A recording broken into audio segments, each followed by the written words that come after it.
Nous connaissons tout le drapeau de l'UE avec ses 12 étoiles dorées sur fond bleu marine.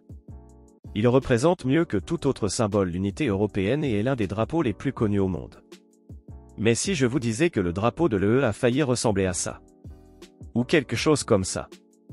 Au cours de l'histoire de l'unité européenne, il y a eu de nombreuses propositions de drapeaux passionnantes, dont certaines ont effectivement été utilisées entre-temps. Nous allons aujourd'hui nous pencher sur quelques-uns des drapeaux les plus passionnants et découvrir comment il est finalement devenu le drapeau actuel et pourquoi il ne comporte que 12 étoiles pour 27 membres. Amusez-vous bien! L'un des premiers précurseurs de l'UE a été la Communauté du charbon et de l'acier. Celle-ci a opté très tôt pour les étoiles que nous connaissons aujourd'hui, mais sur un fond bleu et noir. Le drapeau a toutefois toujours été adapté en fonction du nombre de membres, ce qui explique sa forte évolution.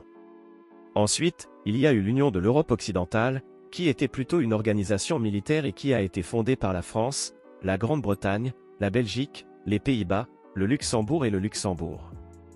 Le drapeau a en tout cas l'air très captivant, car il n'a quasiment rien à voir avec le drapeau actuel de l'UE. Il se composait de 5 carrés de couleurs différentes, superposés les uns aux autres, avec 5 anneaux entrelacés au centre. Le chiffre 5 symbolise les 5 membres fondateurs. Plus tard, le drapeau a été adapté et ressemblait déjà beaucoup plus à une organisation européenne. Le drapeau tel que nous le connaissons aujourd'hui provient en fait de l'organisation du Conseil de l'Europe, qui a été fondée en 1949 et s'est mise à la recherche d'un drapeau approprié l'année suivante.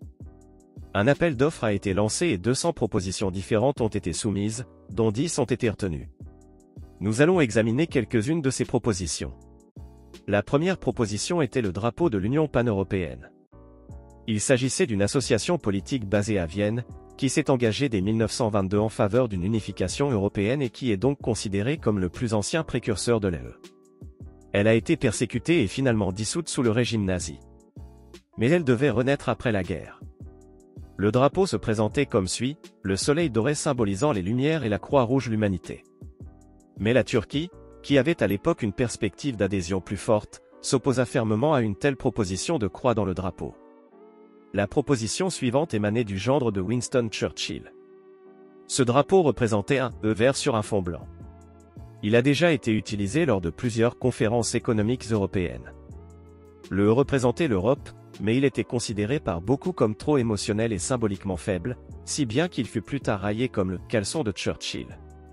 Plus tard, le drapeau a été utilisé sur les voitures pour indiquer que seuls des citoyens de la CE se trouvaient dans le véhicule et qu'aucune marchandise à dédouaner n'était transportée.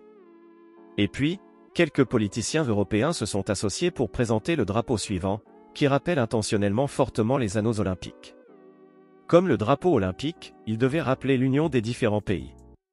Mais les critiques y ont vu une chaîne de zéro ou se sont moqués de lui en le comparant à un cadran téléphonique. Cette proposition a donc également été rejetée. Le drapeau tel que nous le connaissons aujourd'hui est finalement issu du projet suivant. Nous y voyons déjà le fond bleu et une étoile dorée. Ce drapeau a été rejeté en raison de sa ressemblance avec le drapeau du Congo de l'époque, mais le motif en lui-même a probablement plu à la plupart des gens. Le fond et l'étoile ont donc été conservés. Toutefois, plusieurs étoiles devaient être disposées en cercle. Et c'est sur la question du nombre d'étoiles qu'une grande dispute a finalement éclaté entre les membres. À l'origine, elle devait avoir 15 étoiles, ce que l'Allemagne a refusé, car cela aurait symboliquement reconnu la Sarre, qui avait alors un statut particulier, comme un État à part entière.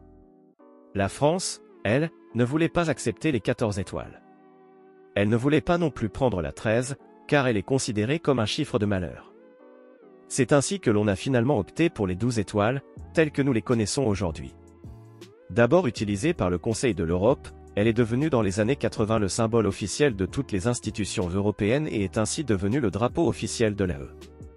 Malgré cela, beaucoup de personnes se sont montrées insatisfaites des 12 étoiles, car de nombreux membres ultérieurs se voyaient sous-représentés.